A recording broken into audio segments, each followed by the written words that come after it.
I was raised both Catholic and Jewish, but really more than anything just a Habs fan. Wherever I am, it's whether I'm making a movie in Pennsylvania or if I'm in New York for 6 months, wherever I am, I'm in very close proximity to whatever Habs game is on at that time.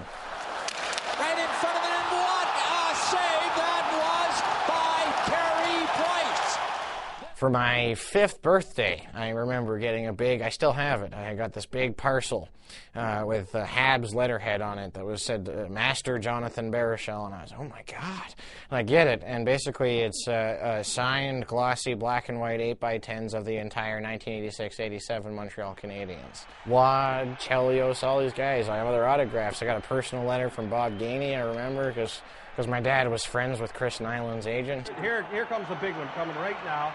I remember for a while, my mom used to work at the ACTRA Montreal office answering phones, and one time she called me whispering, was like, Jay, Dick Irvin's in here right now. I used this phrase earlier in the telecast. I'll use it again. Can you believe what you are seeing? Oh my God, I can hear his voice. That voice. And here's Lafleur. He's in all alone. Lafleur shot scores!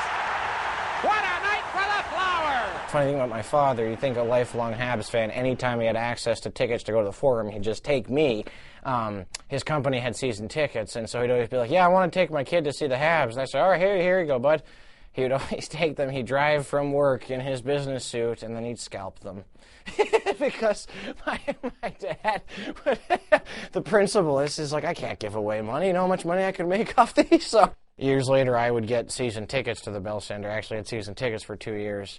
Not during the most exciting era. It was during what I call the Jan Boulis era of We got the fight going now. Only this time it's Wendell Clark who decides to take on Poetic. Whoa!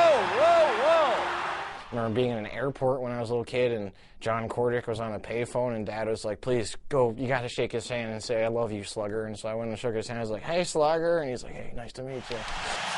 Scores! Desjardins! And the Canadiens win in overtime. His 3rd goal of the game. And the series is a brand new one. I was 11 years old. I remember that's all anybody was talking about. My memories mostly from that era are of like whether or not my dad was going to go beat somebody up or whether he was psyched as hell. And now a 24th Stanley Cup banner will hang from the rafters of the famous Forum in Montreal. The Canadiens win the Stanley Cup. I remember my father just hammered camping in the summertime, super psyched. He took a burning stick and drew La Coupe Stanley in midair. We're flamboyant in Montreal when nothing's happening. So you can imagine a night where we have all of them on the ice together. It was just 3 hours of continuous standing ovation, and my mother bawled her eyes out when Gump Worsley walked out there. That's the one that makes my mother cry, is Gump Worsley. I know she cried a fair bit when Rocket was out there and waved at everyone, you know.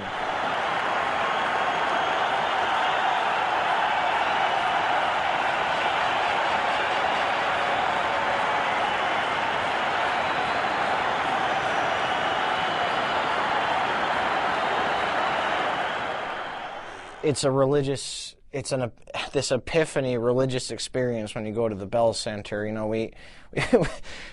it takes 2 hours for the game to get going because you have to watch movies about how awesome we are and stuff.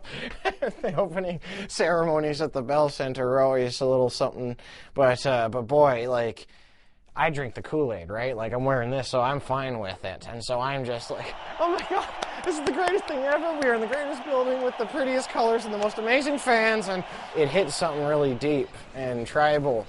And all it takes to be part of the tribe is the same jerseys. Whoever's wearing that shirt, you're part of the tribe. But when you're with 21,273 people all wearing the same jersey, watching, you know, footage of Wostop and Gretzky and Lafleur and Beliveau and Yvon Cournoyer doing awesome stuff, and just like, how do you not get psyched as hell? Jesus Murphy, that's Jean Beliveau. And then, like, and you get to see, and you know, if you keep your eyes open, you'll see a couple of them. You'll see Henri Richard walking around. I got to be there when Dryden had his jersey retired and Tretiak came out on the ice with them, and that was one of the coolest moments I've been a part of. This is hockey, baby. This is the playoffs. And this is Montreal. I was real high on this "I told you so" thing because I'm a diehard Gaineyite. I was Bob Gainey was my dad's hero, and I was a big fan of his the whole time. And that was his team. That was his last parting hurrah, was to dynamite the team that did nothing for a decade and start anew. And everyone called us the Smurfs and all this stuff because of how small we were. And I never had to be convinced of the potential and the ability and the skill in that team. The city was just electric and on fire, and it just kept getting better and better. And every step of the way, we're like, no way are we going to beat the Capitals. No way can we beat Ovechkin. Okay, we beat them, but there's no way we can beat Ovechkin and the Capitals and then Crosby and the Penguins, one after the other, the two greatest players in the game. That's impossible. Stopped by Halak. He got a piece of it. Oh, what a save by Yaroslav Halak. What a night tonight in Montreal. Oh my God!